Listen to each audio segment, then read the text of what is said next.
चलो आज तुम्हें इकोनॉमिक्स पढ़ाते हैं। Welcome back to the channel students. So आज हम बात करने वाले हैं कंज्यूमर्स इक्विलिब्रियम, जो कि हमारा चैप्टर नंबर 3 है माइक्रो इकोनॉमिक्स का। तो चलिए स्टार्ट करते हैं with simple topic that is consumer equilibrium. Okay, तो कंज्यूमर इक्विलिब्रियम की जब हम बात करते हैं तो उससे पहले हमारे सामने एक क्वेश्चन आता है कि भाई ये कंज्यूमर एक्चुअली में होता क्या है ना। तो सभी लोगों के लिए बहुत कॉमन सी बात है भाई, जो कंज्यूमर होता है वो व्यक्ति है जो किसी भी कमोडिटी को कंज्यूम कर रहा है ना।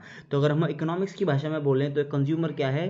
Consumer is the economic agent who purchase goods and services to satisfy their personal needs and wants, or we can say to satisfy their direct wants. Okay, here to like for getting direct satisfaction from the goods. ठीक है, तो ये directly satisfaction को gain करता है। ठीक, अगर हम कंज्यूमर बिहेवियर की बात करें तो इट स्टडीज लाइक जो कंज्यूमर इक्विलिब्रियम है, इट स्टडीज या इकोनॉमिक्स जो है it studies how consumer allocates their limited income across different goods and services to maximize their total satisfaction. Nextly, ultimate goal क्या है? The ultimate goal of a rational consumer, मतलब एक ऐसा consumer जिसको market की perfect knowledge है, जो हमेशा अपना सेटिस्फेक्शन बढ़ाना ही चाहता है। तो जो एक रैशनल कंज्यूमर है वो हमेशा एम करता है to have his maximum satisfaction, कि वो अपनी टोटल स्पेंडिंग से मैक्सिमम सेटिस्फेक्शन पा सके। ठीक है, तो ये हमने जान लिया किसके बारे में? ये हमने जाना है कि एक्चुअली में कंज्यूमर क्या होता है and what actually consumer wants. ठीक है, तो ये जो चैप्टर है हमारा, ये चैप्टर हमें बताता है कंज्यूमर्स इक्विलिब्रियम के बारे में। तो जान लेते हैं भाई, सबसे पहली बात तो कंज्यूमर्स इक्विलिब्रियम क्या है। कंज्यूमर्स इक्विलिब्रियम जो है, कंज्यूमर्स इक्विलिब्रियम एक ऐसी सिचुएशन है इन विच कंज्यूमर मैक्सिमाइज देयर सेटिस्फेक्शन, है ना। या कंज्यूमर्स इक्विलिब्रियम एक ऐसी कंडीशन, एक ऐसी सिचुएशन है जिसके अंदर कस्टमर अपना मैक्सिमम सेटिस्फेक्शन गेन कर पाता है बाय हिज लिमिटेड रिसोर्स। मतलब जितना पैसा वो खर्च कर रहा है, जितना मनी वो स्पेंड कर रहा है, उसके ही रिस्पॉन्स में उसको इक्विवेलेंट अमाउंट ऑफ सेटिस्फेक्शन मिल रहा है, ना तो ज़्यादा और ना ही कम। ठीक है जी। तो जो सेटिस्फेक्शन है, जो मैंने आपसे बार बार बोला कि सेटिस्फेक्शन मिल रहा है, सेटिस्फेक्शन मिल रहा है, ये चीज़ें, तो सेटिस्फेक्शन को ही हम बोलते हैं इकोनॉमिक्स की भाषा में यूटिलिटी, या फिर बोलते हैं सिंपल भाषा में यूजेबिलिटी। क्या बोलते हैं? यूजेबिलिटी। तो एक्चुअली में हमारे सामने क्वेश्चन है कि भाई यूटिलिटी क्या होती है। अगर सिंपल भाषा में बोलें तो यूटिलिटी क्या है? It is the want satisfying power of any commodity. क्या? It is the want satisfying power of any commodity. ठीक है, तो ये एक साइकोलॉजिकल फिनोमेना है। क्या है ये? एक साइंटिफिक नहीं है, ये एक साइकोलॉजिकल फिनोमेना है जो पर्सन टू पर्सन वेरी करता है। क्या करता है? पर्सन टू पर्सन वेरी करता है, प्लेस टू प्लेस वेरी करता है, टाइम टू टाइम वेरी करता है। ठीक है, तो यूटिलिटी ये चीज़ होती है।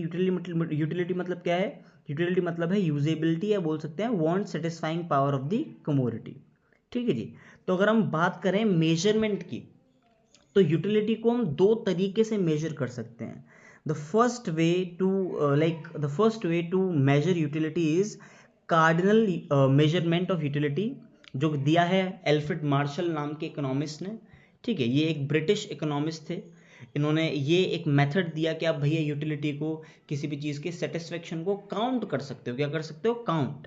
ठीक है, आप उनको एग्जैक्ट नंबर्स में काउंट कर सकते हो। क्या कर सकते हो? आप उनको एग्जैक्ट नंबर्स में काउंट कर सकते हो, जिन नंबर्स को हम कहते हैं क्या? यूटिल्स। क्या कहते हैं? यूटिल्स। तो हमारा जो प्रेजेंट चैप्टर है, चैप्टर नंबर 3, वो इसी के बारे में बात करने वाला है कि what is cardinal measurement of utility, या बोल सकते हैं हम इसको कि यूटिलिटी एनालिसिस क्या है। ठीक है, तो दूसरा तरीका जो है लाइक मेजरमेंट को, सॉरी, सेटिस्फेक्शन को काउंट करने का, वो है ऑर्डिनल मेजरमेंट। क्या है? Ordinal measurement. ये जो मेथड है, ये जो तरीका ये दिया है J.R. हिक्स ने, और इसको थोड़ा और रिफाइन किया है एलन ने। ठीक है, ये भी एक ब्रिटिश इकोनॉमिस्ट ही थे दोनों। ठीक है, तो इनका कहना था कि भाई यूटिलिटी जो होती है, it can't be quantified in numbers. हम इसको नंबर्स में नहीं गिन सकते हैं, we can only rank it. हम केवल रैंक कर सकते हैं। ठीक है, जैसे क्या रैंक कर सकते हैं कि I prefer apples over oranges. तो केवल प्रेफरेंस की बात होती है, समझ रहे हैं आप? ठीक है, तो ये दो लोग हैं, पर इस चैप्टर के अंदर हम केवल पढ़ने वाले हैं कार्डिनल यूटिलिटी अप्रोच के बारे में। किसके बारे में बेटा? कार्डिनल यूटिलिटी अप्रोच के बारे में। तो आइए शुरू करते हैं अपने टॉपिक से। तो कार्डिनल यूटिलिटी अप्रोच के अंदर हमारे पास दो चीज़ें आती हैं जो हमें समझनी है। पहली चीज़ आती है टोटल यूटिलिटी क्या होती है और दूसरी चीज़ आती है मार्जिनल यूटिलिटी क्या होती है, वो समझनी है। तो टोटल यूटिलिटी क्या है? टोटल यूटिलिटी है मतलब मान लीजिए, पहले मैं आपको एक टेबल के जरिए बता देता हूँ, थोड़ा सा बना के एक बार देख लेते हैं हम लोग उसको। ठीक है जी। क्या, मान लीजिए एक कस्टमर है हमारे पास, उसने पहली कमोडिटी कंज्यूम करी, मतलब एक कमोडिटी ही है, मान लो ऑरेंज है, सिर्फ ऑरेंज है, और ऑरेंज का पहला यूनिट उसने कंज्यूम करा है। क्या करा है बेटा? पहला यूनिट उसने कंज्यूम करा है। ठीक है जी। तो मैं थोड़ा और इस टेबल को बड़ा बना लेता हूँ आपके रेफरेंस के लिए, थोड़ा सामने। ठीक है जी, देखिएगा। ठीक, तो उसने क्या करा है, उसने लाइक ऑरेंज को ही यूज़ करा है। तो पहली यूनिट जब उसने ऑरेंज की खाई है तो उससे उसको क्या मिला है? उससे उसको 10 यूटिल्स का सेटिस्फेक्शन मिला है। क्या मिला है? 10 यूटिल्स का सेटिस्फेक्शन। जब दूसरी कमोडिटी उसने कंज्यूम करी तो उसको 8 का ही सेटिस्फेक्शन मिला। क्या आप कहोगे सर 8 क्यों कम कैसे हो गया, बढ़ा क्यों नहीं, या उतना ही क्यों नहीं रहा? भाई सीधी सी बात है ना, जब आपने कोई चीज़ एक बार खाई तो आपको प्रॉपर सेटिस्फेक्शन मिला, तो उसके बाद जब आप दोबारा ही कंटिन्यूसली लगातार उसको खाओगे तो आपका सेटिस्फेक्शन गिरेगा ही ना, है ना। जैसे आपने मान लो एक स्लाइस खाया पिज़्ज़ा का, आपको अच्छा लगा, आपको उससे 10 यूटिल्स का सेटिस्फेक्शन मिला, बट जैसे ही आप उसका दूसरा स्लाइस खाओगे तो आपका सेटिस्फेक्शन गिरेगा ही, है ना, वो बढ़ेगा नहीं, वो गिरेगा ही। ठीक है, तो इसी सिद्धांत को, इसी लॉ को हम आगे पढ़ेंगे। इसको कहा जाता है law of diminishing marginal utility. क्या कहा जाता है? Law of diminishing marginal utility. ठीक है, तो ऐसे ऐसे हम लोग क्या कर रहे हैं, जैसे मैंने तीसरी यूनिट खाई तो मुझे और कम मिला, 6 का मिला। ठीक है, तो ये होती है मार्जिनल यूटिलिटी। क्या कहते हैं बेटा इसको? मार्जिनल। अब इसी का अगर हम टोटल लगाएं, मान लो इस पे 10 मिली तो हमने यहाँ 10 लिख दिया, यहाँ पे 10 और 8 क्या हो गए, दोनों ऐड हो गए, कितना हो गया? 18 हो गया। ठीक है, अब यहाँ पे 3 यूनिट के बाद कितना हो गया हमारा? हो गया यहाँ पे 24 हो गया। ठीक है, तो टोटल यूटिलिटी क्या है? सम total of all marginal utility. आपने यही नोटिस किया। और मार्जिनल यूटिलिटी क्या है? मार्जिनल यूटिलिटी है कि satisfaction a customer get after consuming an additional unit of a commodity. ठीक है जी, कि मतलब एक एक्स्ट्रा यूनिट अगर हमने खाई है कमोडिटी की, तो हमको जो एडिशनल सेटिस्फेक्शन मिला है वो कहलाता है क्या? वो कहलाता है मार्जिनल यूटिलिटी। ठीक है, तो चलिए आइए इसको थोड़ा सा हम लोग डेफिनेशन के जरिए एक बार समझ लेते हैं। ठीक है, तो देखिए टोटल यूटिलिटी क्या है? It is the sum total of satisfaction derived after consuming specific quantity of a commodity. ठीक है जी, तो इसका फॉर्मूला होता है TU is equal to sum of MU। ठीक है जी। नेक्स्ट क्या है? मार्जिनल यूटिलिटी क्या है? Additional utility derived after consuming were more unit of a commodity. ठीक है, तो इसके फॉर्मूले की बात करें तो क्या होता है? MUN is equal to TUN minus TUN-1। n-1 यहाँ क्या डिपेक्ट कर रहा है कि आपने पिछली वाली TU को, अपने पिछले वाले TU को, समझ रहे हो, मतलब आगे वाले TU को माइनस करेंगे पीछे वाले TU से, तब क्या आएगा हमारा? मार्जिनल यूटिलिटी आएगी उस नंबर की। ठीक है जी। अब इन दोनों के बीच में रिलेशन क्या है आपस में, वो देख लेते हैं, इनका जो रिलेशन है। ठीक है, तो मैं आपके सामने एक पहले एक ग्राफ बना देता हूँ, उससे आप थोड़ा को और अच्छे से समझ में आ जाएगा, आई होप। ठीक है, तो वाइट इंक ले लेते हैं हम लोग यहाँ पे। ये देखिए, एक सेकेंड। ठीक है, इसको थोड़ा सा जूम कर लेते हैं, वाइट की जगह ब्लैक ही ले लेते हैं हम लोग। ठीक है, तो ये मानिए कि ये एक ग्राफ है। ठीक है जी, ये है हमारा TU का और ये है हमारा MU का। ठीक है जी, चलिए, तो TU क्या हो रहा है? TU बढ़ रहा है, बढ़ रहा है, बढ़ रहा है, बढ़ रहा है, गिरना स्टार्ट हुआ। ठीक है, तो यहाँ क्या हो रहा है? यहाँ पे हम देखेंगे अगर, ठीक है, यहाँ पे हम देखेंगे अगर इसको, तो यहाँ पे MU गिरा गिरा नेगेटिव हो गया। ठीक है जी, तो यहाँ पे क्या दिखा हमको? यहाँ पे हमें एक स्टेज दिखा कि जब MU घट रहा था तो TU बढ़ रहा था, but at a increasing rate. ठीक है, तो जैसे ही जो हमारा MU था, जैसे ही MU 0 हुआ, ठीक है, तो TU मैक्सिमम हो गया। क्या हो गया? मैक्सिमम। इस पॉइंट को हम क्या कहते हैं? इस पॉइंट को हम कहते हैं पॉइंट ऑफ सेटिटी। क्या कहते हैं? पॉइंट ऑफ सेटिटी, या पॉइंट ऑफ सैचुरेशन भी कह देते हैं काफ़ी लोग इसको अपनी भाषा के अंदर।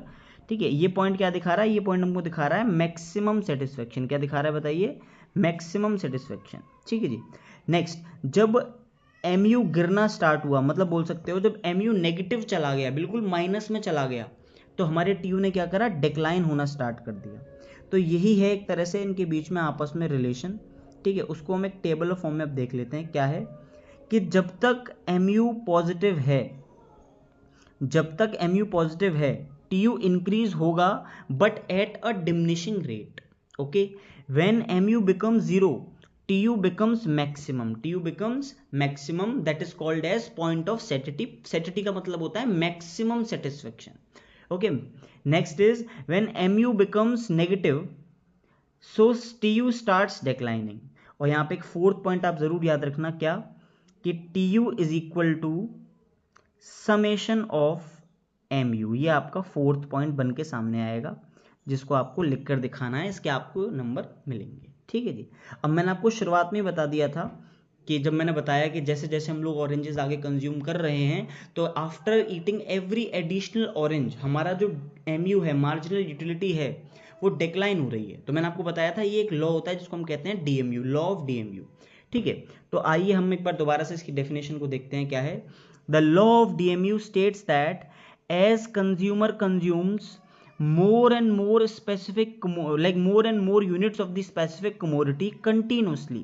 मतलब जैसे जैसे कस्टमर हमारा, जैसे जैसे कंज्यूमर हमारा लगातार एक कमोडिटी को कंज्यूम करे जा रहा है, the marginal utility derived from each successive unit, हर बार जो एक और यूनिट से जो उसको सेटिस्फेक्शन मिल रहा है, that will goes on falling, वो घटता चला जाएगा, या हम बोल सकते हैं वो डेक्लाइन होता चला जाएगा.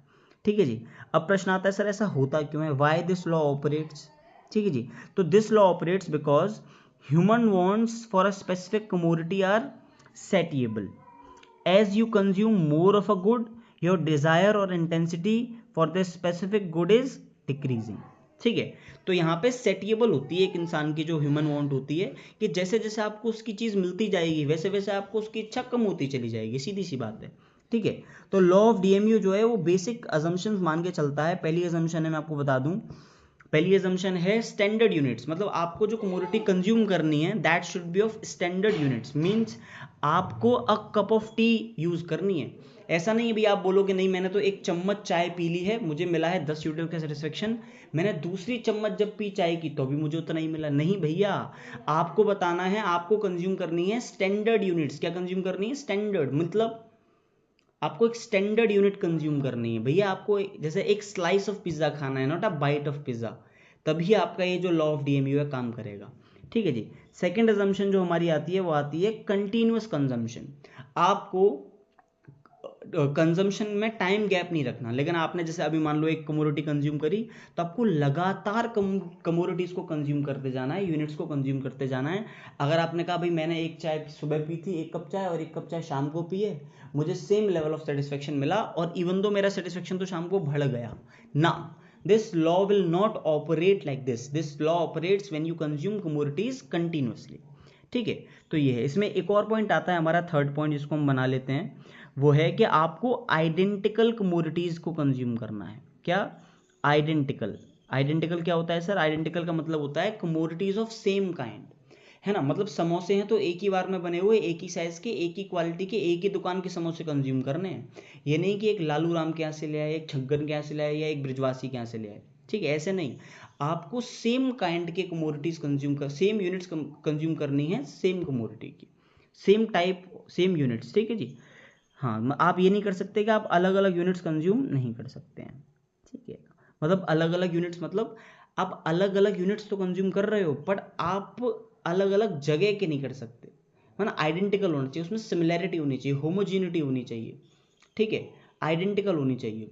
ठीक है, लेकिन कहीं कहीं ऐसा भी देखने को मिला है कि जो हमारा लॉ ऑफ DMU है ये फेल हो जाता है. ठीक है, या बोल सकते हो कुछ एक्सेप्शंस हैं कहाँ पे हमारा जो लॉ ऑफ DMU है काम नहीं करता. तो सबसे पहला है जहाँ पे आती है मनी या वेल्थ कमाने की बात, तो वहाँ पे हमारा जो लॉ ऑफ DMU है वो फेल हो जाता है. क्यों, क्योंकि जैसे जैसे आप मनी को एक्वायर करोगे आपकी डिजायर टू गेट इट बढ़ती ही चली जाएगी. सेकंड है, ये लॉ वहाँ फेल हो जाता है जहाँ बात आती है हॉबीज़ की या एडिक्शन की, शराब पीने की बात आती है ना. क्यों, क्योंकि हॉबीज़ है या फिर एडिक्शंस है, वहाँ पे तो ये लॉ काम नहीं कर सकता, क्योंकि आप जितना ज़्यादा करोगे उस चीज़ को आपको और ही सेटिस्फेक्शन मिलेगा. मान लो एक आदमी एक एक छोटा सा ग्लास पीता है शराब का, तो उसका जो सेटिस्फेक्शन है वो अगली वाली के लिए और बढ़ेगा, ना कि कम होगा. ठीक है, नेक्स्ट आता है कलेक्शन की. अगर हम बात करते हैं, मैं थर्ड कैटेगरी में आता हूँ यहाँ पे. जब हम बात करते हैं कलेक्शन की, मान लीजिए आप लोग बुक कलेक्ट कर रहे हैं, क्या कलेक्ट कर रहे हैं, बुक कलेक्ट कर रहे हैं, या आप कॉइन्स कलेक्ट कर रहे हैं, या पोस्टेज स्टैम्प्स कलेक्ट कर रहे हो, तो इस केस में भी आपका सेटिस्फेक्शन जो है, एमयू जो है क्या होगा, बढ़ेगा ना कि कम होगा। ठीक है, तो इन चीज़ों की डिस्कस करने के बाद हमारे सामने चीज़ आती है क्या, जो कि है कंज्यूमर इक्विलिब्रियम, जो हमने सुबह मतलब अभी स्टार्टिंग में इसका डिस्कशन कर लिया था कि कंज्यूमर इक्विलिब्रियम क्या है, इट इज़ अ सिचुएशन, क्या है बेटा, इट इज़ अ सिचुएशन, कौन सी situation, where consumer derives maximum satisfaction from their limited income and has no intensity to change their current expenditure pattern। ठीक है, तो कंज्यूमर एक ऐसी परिस्थिति में है जहां पे उसको मैक्सिमम सेटिस्फेक्शन मिल रहा है उसकी लिमिटेड इनकम से ही, और उसकी कोई इंटेंशन नहीं है कि वो अपना एक्सपेंडिचर पैटर्न को चेंज करे। ठीक है, तो ये हमारे सामने चीज़ आती है। तो इसमें अजम्पशन हम मान के चलते हैं कि हमारा जो कंज्यूमर है वो क्या है, ही इज़ रैशनल, है ना, वो हमेशा मैक्सिमम सेटिस्फेक्शन ही चाहेगा। हमारा जो कंज्यूमर है उसकी इनकम क्या है, कांस्टेंट है, उसकी इनकम फिक्स्ड है ना, प्राइस जो है कमोडिटीज़ के वो गिवन है, वो भी फिक्स्ड ही हैं, कांस्टेंट ही हैं। And the last assumption is marginal utility of money will also be remaining the constant.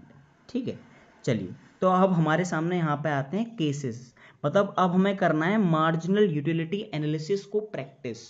ठीक है, तो इसमें दो केसेस हमारे सामने आते हैं। पहला केस आता है वन कमोडिटी केस। इसमें क्या होता है, इस केस के अंदर हमारा जो कंज्यूमर है वो अपने सारे पैसे, सारी इनकम जो है वो केवल एक कमोडिटी पे ही खर्च करता है। और दूसरा जो केस हमारे सामने आता है वो आता है टू कमोडिटी केस, जिसके अंदर जो कंज्यूमर है वो क्या कर रहा है, वो अपना सारा पैसा, है ना, वो अपना सारा पैसा कहाँ खर्च कर रहा है, वो खर्च कर रहा है टू कमोडिटीज पर। कहाँ पर, टू कमोडिटीज पर। ठीक है, तो इस वीडियो के लिए ये हमारा पार्ट 1 था, जिसके अंदर हमने बहुत सारे मेजर चीज़ों की बात करी। आई होप आपको ये वीडियो बहुत पसंद आया होगा। ठीक है, चैनल को सब्सक्राइब करके रखिए ताकि आपको ऐसे ही इकोनॉमिक्स की वीडियोस और मिले। And stay tuned with us for more economics video. Thank you everyone.